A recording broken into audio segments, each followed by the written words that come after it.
Hey guys, I wanted to introduce you to a lady called Andrea Harber. We're going to be doing an interview in a moment. This is Andrea, sat in my kitchen. She is financially free, making £4,000 a month, soon to be £8,000 a month. We've been working together now for like 2 or 3 years. Yeah. And it's an amazing story, so watch until the end. So, I've been trying to get you on Winners Wednesday for ages, and you've been avoiding it, although we've been talking a lot. You are a property owner with 7 houses, financially free, and you came to the crash course literally like 2 years ago. That's about 2 years ago. So tell me, what happened? Well, I went to, I think it was a crash course back in sort of September 2017. It was. Oh, it was a long time ago. So it was quite a long time. And while I was on the crash course, you talked about that you rent where you live. Yeah. And while I was sat there, I just thought, what is this about? This just sounds crazy. What is this guy talking about? And I actually went to you in the break. I don't know whether you remember. And I came up to you and I said, why do you rent where you live? And then you explained to me, why would I want to put, huge amounts of deposit down if, I live in a barn and I'd have to put X amount down in order to buy it. And, it gives me the flexibility and I can invest that money into something else.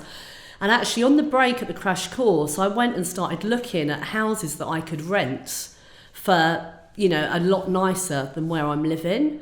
And I actually went home and I said to my husband, I said, I explained the situation and he was like, oh, that's crazy. And then it kind of sort of sowed the seed, and it was kind of on the back of my mind that actually it was a really good idea, because at the time, we had quite a bit of equity in our house. And I did look at refinancing it after crash course, but, because of income and stuff, they'll only give a certain amount. And I thought, well, that's not really going to get me very far. So then in a few months later, I was diagnosed with breast cancer. So it kind of put everything on hold for a while, because then I was kind of concentrating on my health and, I had to have an operation and treatment and stuff like that. So it kind of put everything on hold. But at the same time, it gave me the kind of the kick to think, right, I really need to go for this, because, you don't know how long you've got on this earth. You need to, if you want to do something, you kind of need to go for it. So we decided then to sell the house where we lived. So we put it for sale it was about, when was it? About March 2018. And then we went to another crash course, me and my husband, and, for him to have more of an understanding of what it was about and stuff like that. And he said, look, let's sign up for the DFE. So I went along and I did the DFE in between kind of my treatment. And I remember that was like a crazy time. So everything was up in the air, because I kind of wanted to do what I wanted to do, but at the same time I had my health to kind of, it was kind of holding me back a little bit. If I remember rightly, even at the crash course, I remember because when you've been to the crash course more than once. Yeah. And I remember you saying, I want to do some advanced training, I want to do the DFE. Yeah. I have got cancer.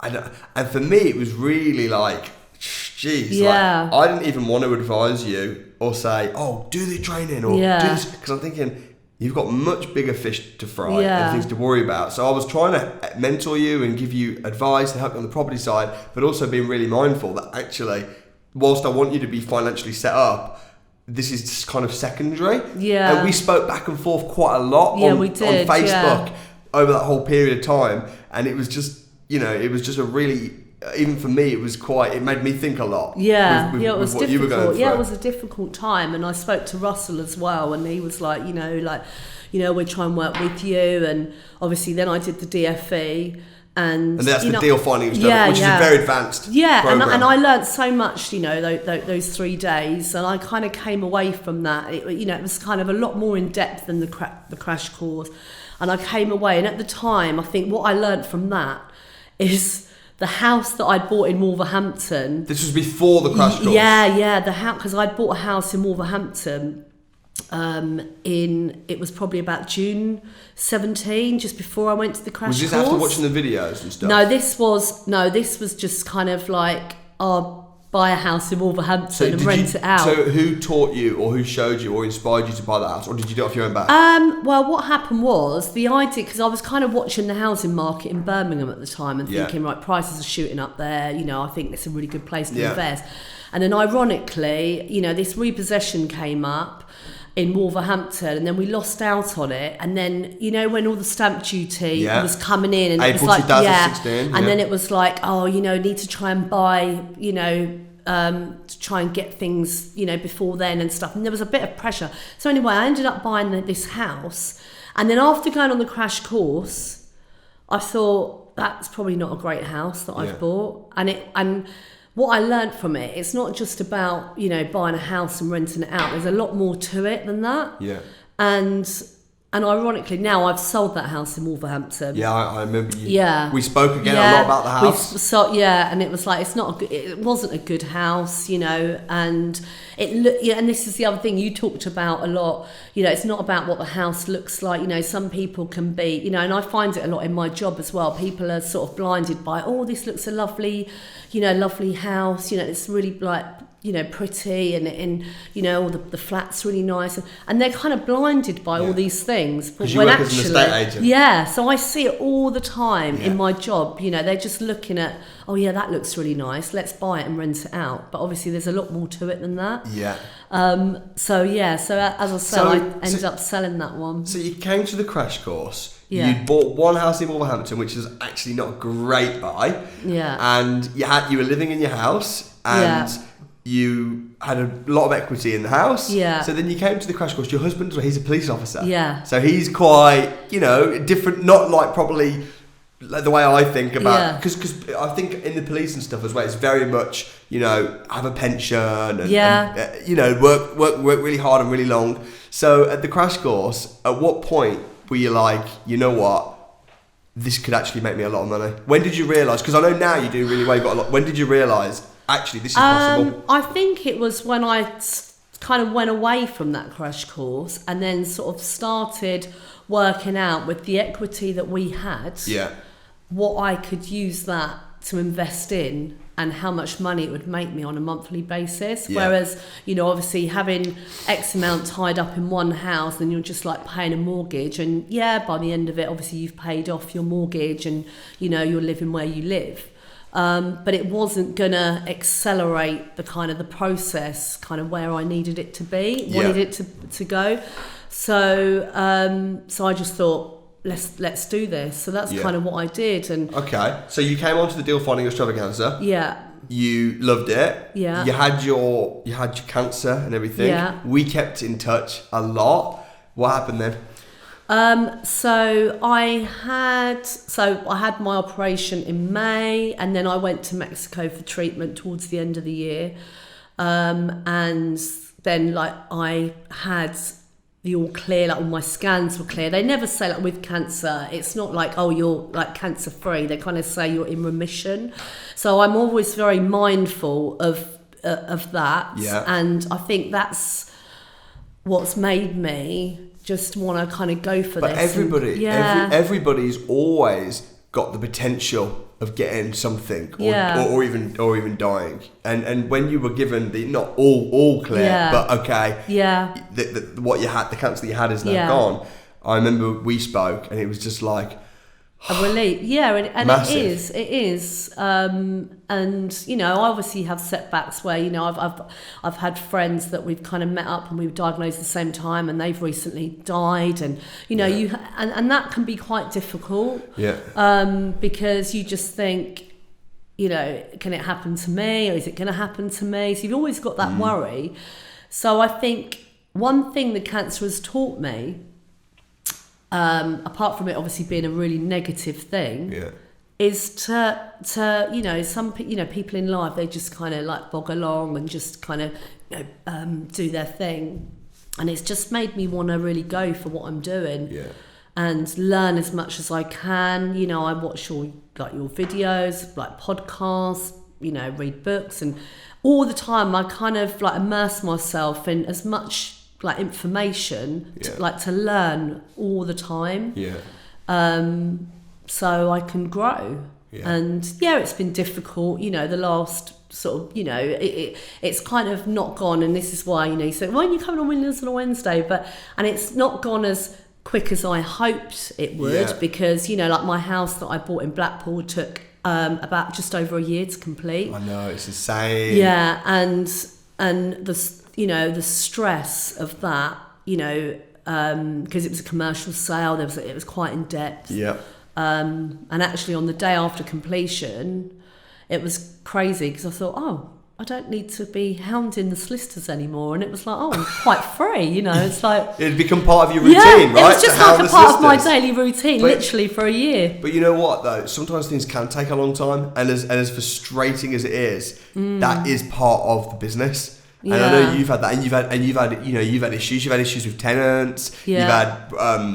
You've had boilers breaking. Yeah. So 3 in 1 year. Right. Yeah. So you've had that, but then also right now, how much profit are you making each month?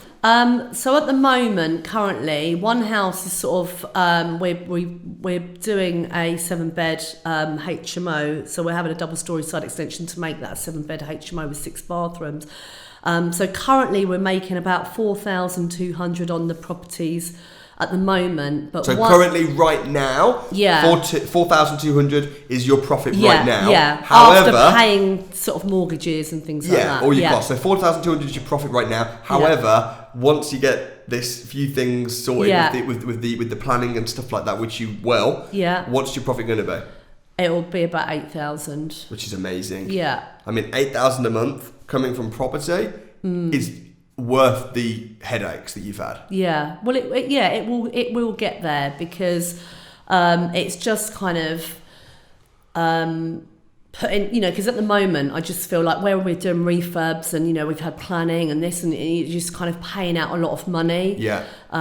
So once they're kind of one-off things that you've got to pay for. But once all that's done, then it will be a lot better. Probably towards I'd say probably another 5-6 months. It will all be. What are your properties and where are they? My first one that I bought after we sold our house was in High Wycombe. Yeah. It was a rundown 2-bedroom house. Quite below market value. How much did you pay for it? We paid 202. 202,000. Yeah. Did you refurb it? Yeah, we refurbed. We spent about 22,000 on the refurb. So all in now you're on 224. Yeah. And what's the value now? 285. So That's we've awesome. refinanced it, and we've just took 200,000 out. Yeah. So that money will now be used for some of it will be used for the extension on the 7-bed. Yes. And then once that's done, then we will refinance that and take that back out. That's great though. The fact that you managed to push the value up so high, and in High Wycombe, which is it wasn't. I wasn't. Overly looking to think, like it's got to be in High Wycombe. It's just that this house came up. I know the area really well. Yeah. I knew, because funny enough, with our agent, we'd sold one a few months earlier for 287, like next door but one. So I knew the price of the house. Yeah. And now that rents really well. The tenants are excellent. I get 11.75 rent for that a month. Great. So and what are the we've pulled literally most of the money out. What are your new mortgage payments on that? Interest only? It is interest only. The mortgage payments on that are going to be 487. So you're paying 487 on the mortgage payments. The rent is 1175. 1175. Yeah. So even with maintenance and management, you've got a nice bit of profit in that. Yeah. And you managed to pull out most of the money. Yeah, I could have took out more, but I just left it at 200 because there was no need to take out any more. And then after that, then we bought a 7-bedroom HMO. And I used none of my own money on that. It was an investor's money that he put the money in. We got the mortgage. Yep. And that's all really well How managed. Did you manage now. to persuade someone to put the money in? Who was that person? It was a family member. Yeah. Because he knew that, I guess, what we were doing, and he had money to invest. He hasn't got any idea about property and stuff. And I put the idea to him, I kind of, a bit like packaging a deal. I said, look, this house, we'll earn this much. It's 7 bedrooms. You know, we're split 50-50. So he's on to like, you know, quite a good, you know, because a lot of investors, you know, they will like maybe pay them like 10%, whereas we are splitting that 50-50, you know, and he's got like, you know, it's all been done legally through a solicitor. So it's all been done. And yeah, we split the profits on that. And then we bought the 7-bedroom HMO that we're doing at the moment. Where's that? It's in Lane End.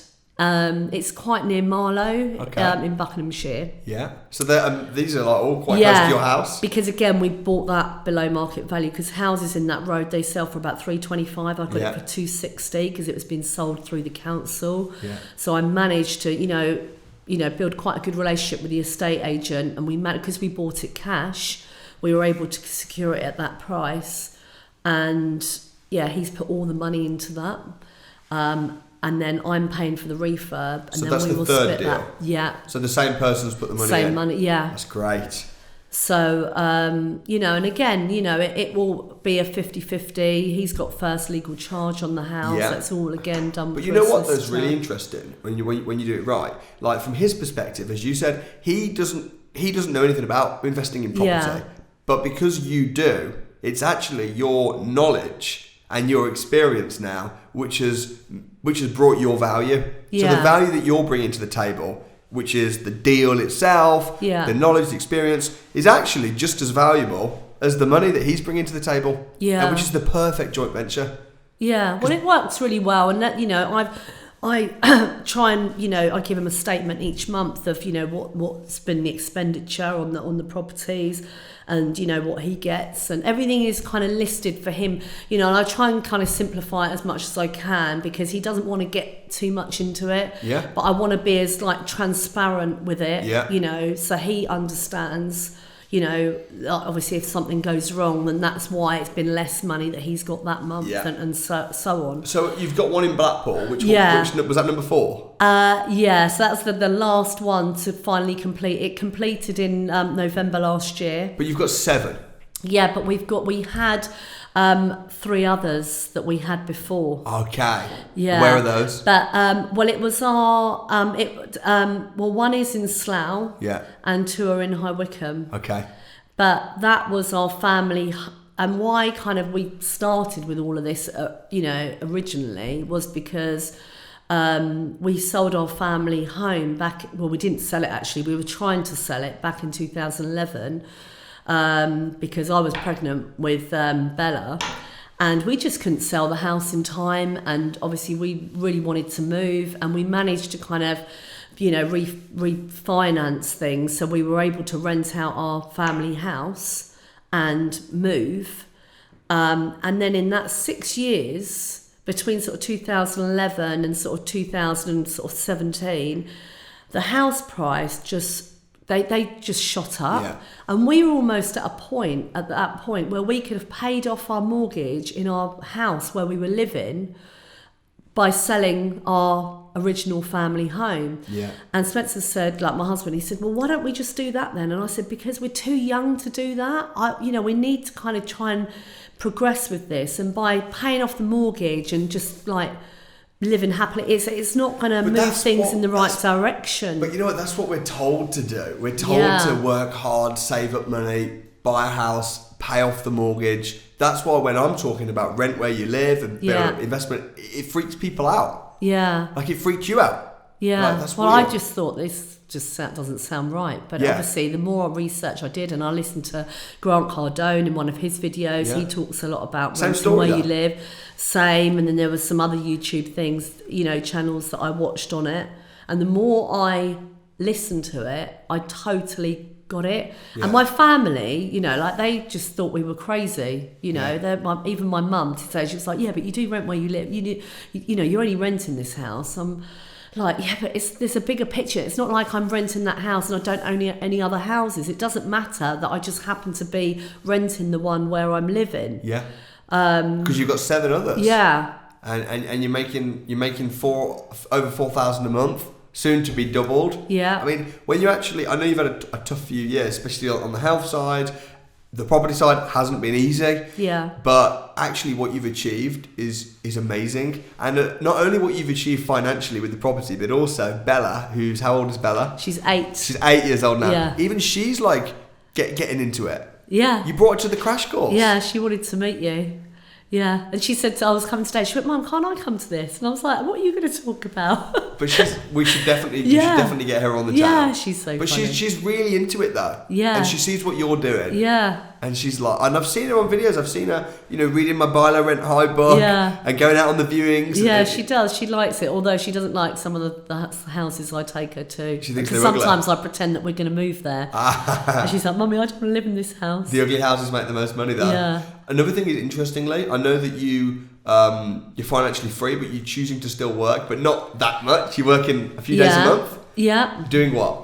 Working for an estate agent, J&P in Wickham. You just love property. Yeah, I just love it. And also, I just love meeting people and also, like, kind of trying to give something back. I've met in my job where, like, people have recently been left money by their parents and they're looking for investments, but they're not necessarily looking for the right investments. So I will always try and guide them in the right direction and say, rather than put all your money into one house, try and spread it out and buy several. But most estate agents though, if you go to an estate, if you ask for investment advice, it's all feelings, not formulas. Yeah. And also it's interesting that you said, you invested before coming to the crash course and stuff, and the house that you bought didn't turn out that great. Because sometimes people, if someone's got money, they'll say, I want to put it all into property. And I advocate, and I advocate, just put a little bit of it in education. Yeah. Just put a little bit of it in education and then the rest in property. Yeah. And I think, what would your advice be? Like, because sometimes it's hard for me to say, because people say, oh, you're only saying that because you run a training company. And it's like, no, I actually believe that, and I actually put my own money in education. Yeah. What do you think about that? I just think there is so much to learn from, education. And, I see it in my job week after week where, as I said, people just thinks it's just about buying a house and renting it out. There is so much more to it, getting the right, rental property, not putting all your money into it. So I think it really is important. I've been working with someone that I've been advising through work. I met him, and he's so grateful for all the help that I've given him, and it's enabled him now to buy 2 properties. He's set up a limited company. I've advised him on that. Because what he was doing was all wrong. Yeah. And it's nice to be able, and he's like, well, why are you helping me? And I'm like, because I just want, I would want someone to help me, like you've helped me.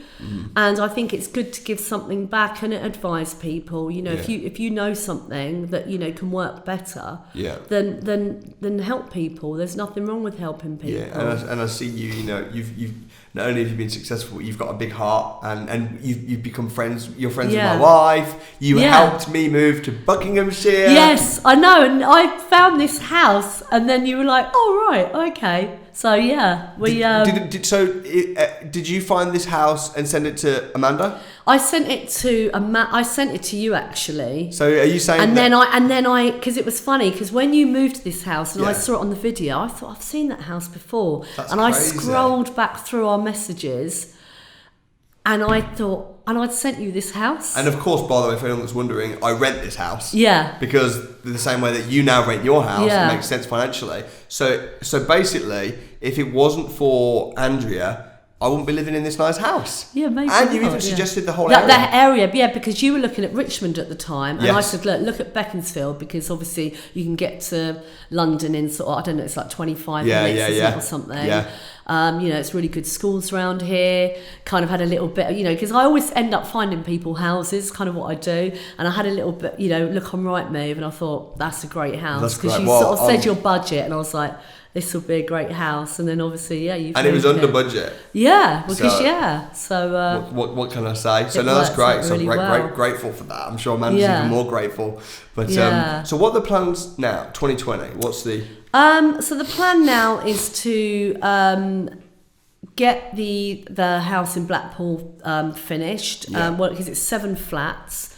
So we're going to run 3 as service accommodation. The other flats are currently rented already. I've got an excellent managing agent who's helped me immensely with everything. He's organised all the refurb. He's gone way beyond the help that he's given me with everything, and he runs service accommodations as well in Blackpool. So he offers quite a bespoke service where he sets all the rooms up, and it's kind of done in a boutique style. Power team, so important. And how much are you buying the whole block for? I paid 183,000. That's not a lot. And the owner who bought it in 2011 paid 210 in 2011, and they refurbed the whole building, rewired it. So you've come in, and I got it for 183. That's incredible. Yeah, that's incredible. So the mortgage payments are peanuts on that. What kind of profit will you make on that whole block? Well, once it's all done, it'll probably be about 3,000. Depending on the service accommodation, it's hard. I've kind of, with my figures, kind of done it on sort of a 15-night occupancy rate. Yeah, 50. Yeah. Yeah. So what's the conservative profit on that each month? It will probably be about 3,600, 3,700. That's awesome. That's been really conservative with the the rentals for the But SA. that deal alone would make someone financially free. Yeah. And how much money have you had to put into that deal? What did I put in the end? 55,000. So you put 55,000 in, making a conservative 3,600 a month out. I mean, the return on investment on that is ludicrous. Yeah. And that's why, because you could easily invest 55 grand. Let's say that's all you had in the world, into one little single let house that's going to make you 300 quid a month. Yeah. You could easily. Yeah. And people do it. In a house that's pretty, or a house that's close by, or a house that's near their grandma's house because they think it will be cute. But it's all about actually, what would you say of all the things you've done, obviously the crash course many times, you've been on the advanced training as well. What would you say the 3 most valuable pieces of information or things that you've learned would be that served you the best? I think it's just to rent where I live, to be honest. That was the kind of an epiphany moment for me. Yeah. Because I think it obviously without money it makes it more difficult. Yeah. But having the confidence to kind of go to people and say, look, if I can do this, if you invest with me, then we can achieve this.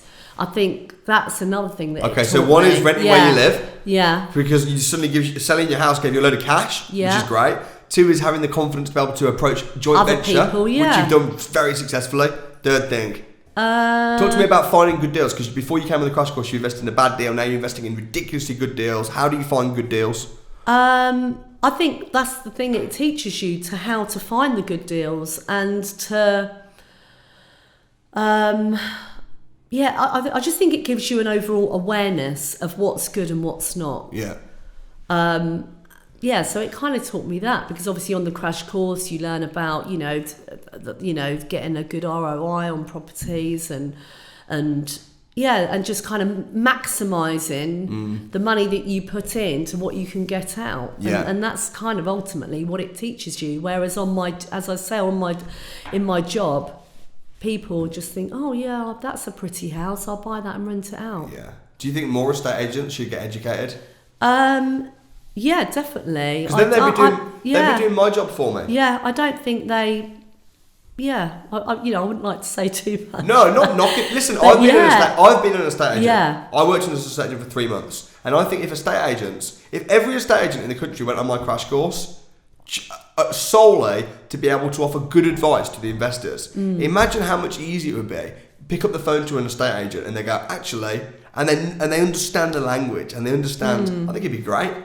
I think if there's any estate agent watching this, come to the crash course just to be able to add more value to your investors. Because look how much people love you. Yeah. Because you pass on the knowledge. Yeah, and it has been helpful, because they always tend to, at work, whenever there is an investor looking at HMOs or certain properties, they tend to send me out because I can give so much more information on, all the management side, the licensing, what's required. So my knowledge of that is probably greater than, you know, other people that are just out to think, oh, show someone around a house. Yes, but you know what? The more valuable and knowledgeable you become, always the further you'll go in life and the more money you'll make.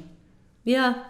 It's just true. Why I actually initially went on the crash course was when you were on that programme, you know, the week the landlord moved BBC. in. And it was so funny. I was sitting down and I wasn't even looking at the TV, and the programme came on. And I thought, oh my God, who is that? He's very enthusiastic. And that's when I kind of looked you up, and then thought, God, he seems really interesting. And that's when I first went to the crash course, because of that programme. That's great. What would your advice be to someone watching the video that's wanting to get into property?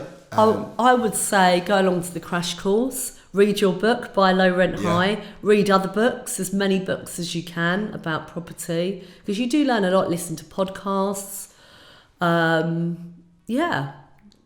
That's what I'd say, really. Yeah. That's awesome. Well, I'm really proud of what you've done, and it's also great to be friends, and it's Yeah. great to be neighbours. Yeah, So thanks for finally. finding the area and finding the house. Yeah. And I'm looking forward to seeing how 2020 goes for you as well. Yeah, well, hopefully it will, improve by the end of the year, 100%. once everything's up and running. 100%. So, yeah, thanks Awesome. for seeing me. Great job.